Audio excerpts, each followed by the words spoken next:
गजाननं भूतगणादिसेवितं कपित्थजम्बूफलसारभक्षितम् उमासुतं शोकविनाशकारणम् नमामि विघ्नेश्वरपादपङ्कजम् सदाशिवसमारम्भां शङ्कराचार्यमध्यमाम् अस्मदाचार्यपर्यन्तां वन्दे गुरुपरम्पराम् अपारकरुणासिन्धुं ज्ञानदं शान्तरूपिणं श्रीचन्द्रशेखरगुरुं प्रणतोऽस्मि मुदान्वहम् देवे देहे च देशे च भक्त्यारोग्यसुखप्रदं बुधपामरसंसेव्यं तं श्रीजयेन्द्रं नमाम्यहम् नमामः शङ्करान् वाक्यविजयेन्द्रसरस्वतीं श्रीगुरुं शिष्टमार्गानुनेतारं सन्मतिप्रदं श्रीसत्यचन्द्रशेखरेन्द्रसरस्वतीस्वामिने नमः। सर्वमङ्गलमाङ्गल्ये शिवे सर्वार्थसाधिके शरण्ये त्र्यम्बके देवी नारायणि नमोऽस्तुते। ప్రియమిత్రులందరికీ కూడా హృదయపూర్వక ధన్యవాదాలు. భారతీయులందరికీ కూడా జీవితంలో అధిక భాగం ధర్మం వైపే వారు మొగ్గు చూపుతూ ఉంటారు అని మన యొక్క శ్వాసలో ధర్మం అనేది ఉంది. కొన్నిసార్లు ప్రశ్నించవచ్చు, మరి ధర్మంపై ఇంత జాగృతి ఉంటే ఎందుకు ఇలా పరధర్మాలకు వైపు వీళ్ళు మరలుతున్నారనే ప్రశ్న సామాన్యమైనటువంటిది. ఎందుకనగా కృతయుగంలో త్రేత ద్వాపరయుగం అయిన తర్వాత కలియుగంలో ఏమైందంటే, కలిపురుషుడు భక్తి చేసేటువంటి వారిని అందరినీ కూడా ఏకాగ్ర భక్తి ఉన్నదా లేదా అనేటువంటి పరీక్ష చేయడం కోసం ఇటువంటి విపరీత పరిణామాలు కాలం మనకు కల్పిస్తుంది. అందుకే దృఢమైన భక్తి ఉన్నటువంటి వారు అతి శీఘ్రంగా ఈ కలియుగంలో పరమాత్మ యొక్క అనుగ్రహాన్ని పొందుతారు. అట్టి పరమాత్మకు ఈ యొక్క జీవాత్మకు మధ్య ఉన్నటువంటి వంతెన, దాని వారిధి సేతు అని అంటారు, రామసేతు అన్నట్టుగా. ఆ సేతు ఏదనగా గురు కృపాలహరి, గురు కృప అనేటువంటిది ఉండాలి. ఎప్పుడైతే మనం సేతు నిర్మించుకుంటామో కింద అనేకమైన తరంగాలున్నా వాటిని మనం ఆనందిస్తాం సేతు పైన వెళ్తూ. సేతు లేకపోతే ఆ తరంగాలను చూస్తే మన మనసు చలిస్తుంది, భయం కలుగుతుంది కూడా. అందుకే ఎవరైతే భగవద్ ధ్యానంలో ఉన్నటువంటి వారు, గురు సేవలో ఉన్నటువంటి వారు ఎట్టి పరిస్థితుల్లో కూడా వారు చలించరు మరియు ఆనందాన్ని వదలరు. ఆనందంలోనే వారు విహరిస్తారు.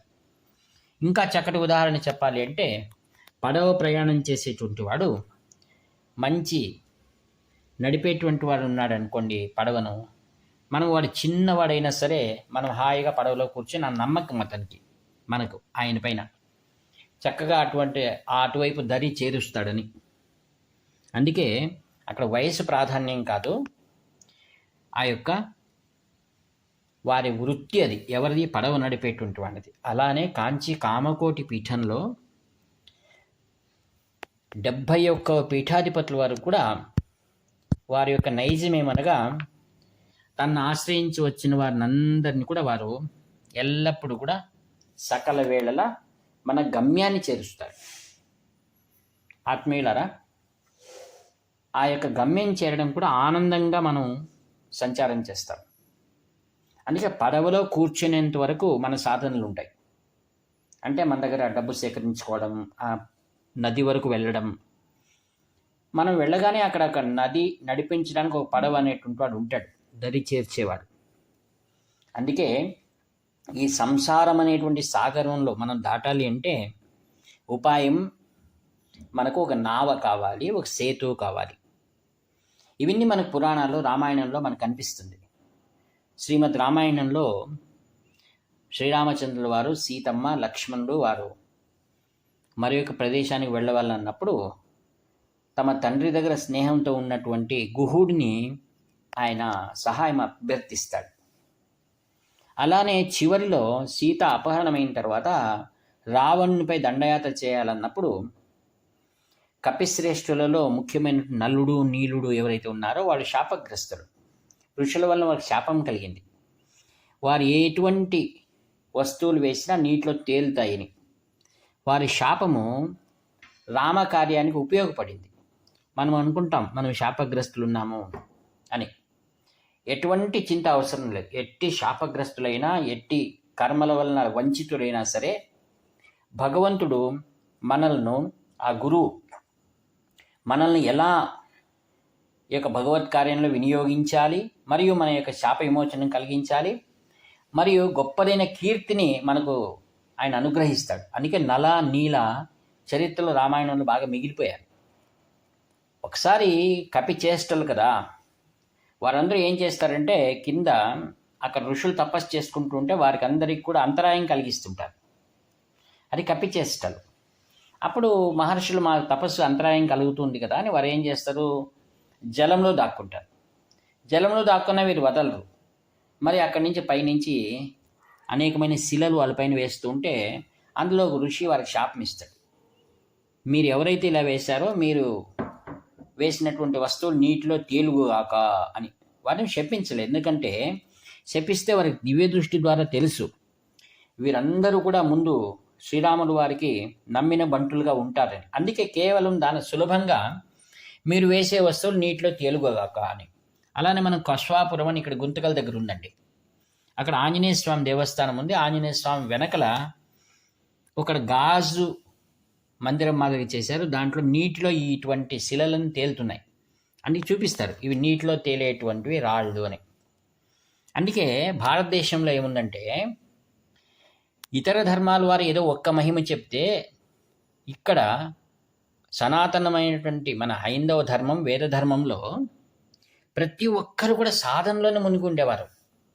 జన్మ వచ్చిందంటే ఆ జన్మను ఎలా సన్మార్గంలో పరిసమాప్తి చేసుకోవాలనేటువంటి ఉద్దేశమే సనాతన ధర్మం. ఏదో రాజ్యాలు కట్టాలి, ఇతరులను ఆక్రమించాలి, ఇతరులను హింసించాలి, అలా ఎప్పుడు మన ధర్మంలో లేదు. నేను ఎలా మోక్షాన్ని పొందాలి, నా వల్ల ఈ సమాజానికి ఏం ఉపయోగం. అందుకే కాంచి కామకోటి పరమాచార్య స్వాముల వారి దగ్గరికి అన్య మతస్థులు కూడా ఎప్పుడు వచ్చేవారు. అనేకమైన నిదర్శనాలు ఉన్నాయి.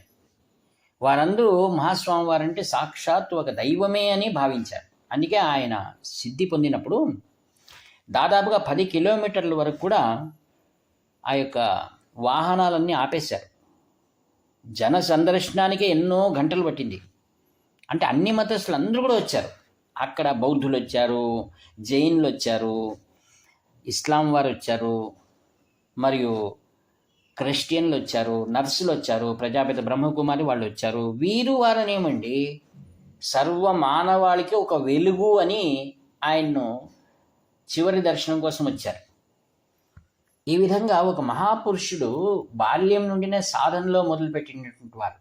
కాంచి పరమాచార్య అంటే సకల భారతదేశానికి కూడా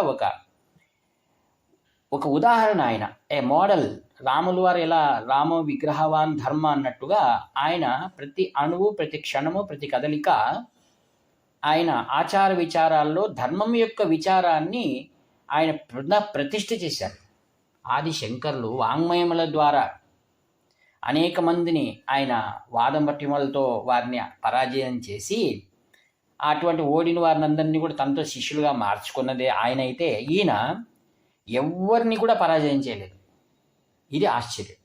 కాంచి పరమాచార్య ఏంటంటే ఆయన ఎవరిని కూడా తన వద్దకు వారిని వచ్చిన వారిని పరాజయం చేయలేదు, వారి మనసుని గెలిచారు. ఇక్కడ చాలా ముఖ్యమైన విషయాలు ఉన్నాయి. కాంచి పరమాచార్య అంటే కొంతమందికి చెప్పలేకపోతున్నారు, కానీ ఆయన గురించి ఆయనను తల్లి యొక్క ప్రేమను మనం ఎంత గొప్పగా చెప్పినా మనం మాటలు చాలవు. అలానే గురువుని గురించి చెప్పడం అనేటువంటిది మాటలు చాలవు. అందుకే గురువుని గురించి సాక్షాత్ పరమేశ్వరుడు అంటున్నాడు. సాక్షాత్ ఆయన త్రిమూర్త్యాత్మక స్వరూపము, నిర్గుణ నిరంజన సచ్చిదానంద పరబ్రహ్మ స్వరూపము అన్నారు.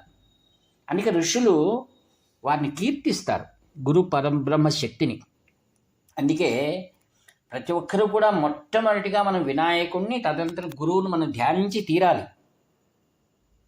ఇక్కడ కాంచి పరమాచార్య స్వాముల వారి దగ్గరికి లీలలు సహజంగా జరుగుతున్నాయి. ఆయన చేస్తున్నారా అంటే కాదు. ఆయన పరివారం, దేవతా పరివారం, 33 కోట్ల దేవతా పరివారం కామాక్షి ఒక ప్రత్యక్ష పరివేష్టితమై ఉన్నటువంటి కాంచి పరమాచార్య స్వాముల వారు తన యొక్క ఉపాదానమైనట్టు ఈ శరీరం ద్వారా అది ఒక పనిముట్టు. ఆయనకు శరీరం అనేది ఒక పనిముట్టు లోక కళ్యాణం కోసం.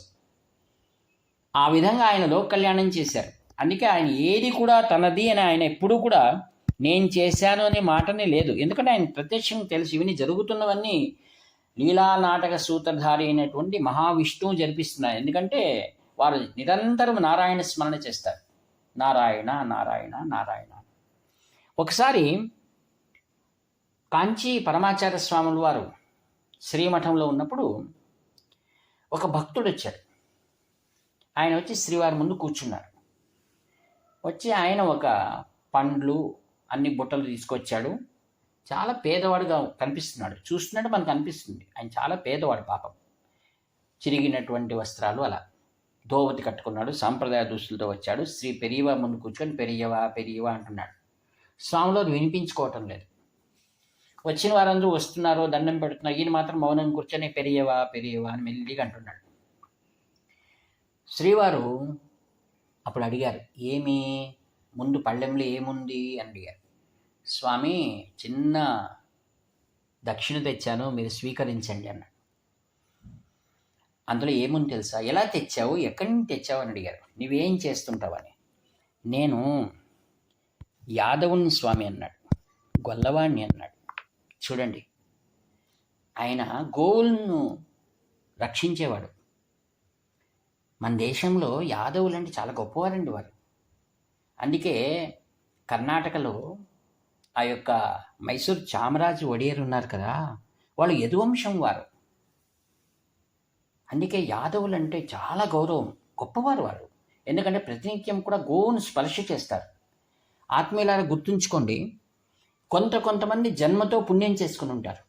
అది ఏది? ఎవరైతే బంగారం అంగట్లో రోజు కూడా ఆ యొక్క సువర్ణాన్ని తాకుతారు కదా, కంసలవాడు కానివ్వండి, దుకాణదాత కానివ్వండి, ఆ సువర్ణాన్ని తాకడం చాలా అదృష్టం. అలానే విద్య పుస్తకాన్ని తాకడం ఎంతో పుణ్యం. అలానే గోవును స్పర్శించడం, ఒక వృక్షాలను రక్షించేవాడు ఎవరైతే తోటమాలి ఉంటాడో అతని అదృష్టం. అందుకే పూర్వజన్మ సుకృతంతోనే వారు ఆ జన్మలు తీసుకుంటారు. అందుకే గోవులు ఎంత పుణ్యం చేసుకొని ఉంటే, అందుకే ఎవరో తెలియక, నేను విన్నాను ఎప్పుడో, ఎవరో ఒక ప్రవచనకర్త తెలియక యాదవుల గురించి ఏదో శబ్దం అలా ఇటు అటు అయ్యిందని వారందరూ కూడా చాలా మనసు నొచ్చుకున్నారు. ఆయన పైన చాలా దావా వేయాలనుకున్నారు. అది విన్న మాటే, నాకు తెలియదు అది, అయితే విన్నాను. అందుకే ఎప్పుడు కూడా సమాజంలో ప్రతి ఒక్క వర్గము కూడా చాతుర్వర్ణ్యం మయా సృష్టం గుణకర్మ విభాగశః, నేనే అందులో ఉన్నానంటాడు ఆయన. గోవు ఆయనే, గోపాలకుడు నేనే. అందుకే యదువంశంలో ఎందుకు ఆయన శ్రీకృష్ణ భగవానుడు అవతారం తీసుకున్నాడు? ఆ గో సంరక్షణలో ఎవరు ఉంటారో వాళ్ళకు ఎటువంటి వ్యాధి రాదండి. అందుకే మథురలో ఆయన ఏ శక్తితో వెళ్ళి కంసును వధించాడు? ఆ గోరక్షణలో ఉండి గోసేవ వలన కలిగినటువంటి అపరిమితమైనటువంటి శక్తితో ఆయన ఆ కంసుని వక్షస్థలం పైన కూర్చుని ఆయన హింసించాడు. కావున గో దర్శనమే గొప్పది.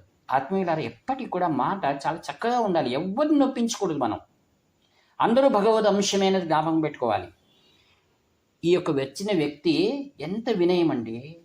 కొంతమందిలో వారి జాతులు ఎంత వినయం ఉంటుంది తెలుసా? ఒక బ్రాహ్మణుడు కూడా తెలుసుకోలేనటువంటి వినయం వారిలో ఉంటుంది. మనం పాండిత్యం మన దగ్గర ఉండొచ్చు, వినయం ఉండదు.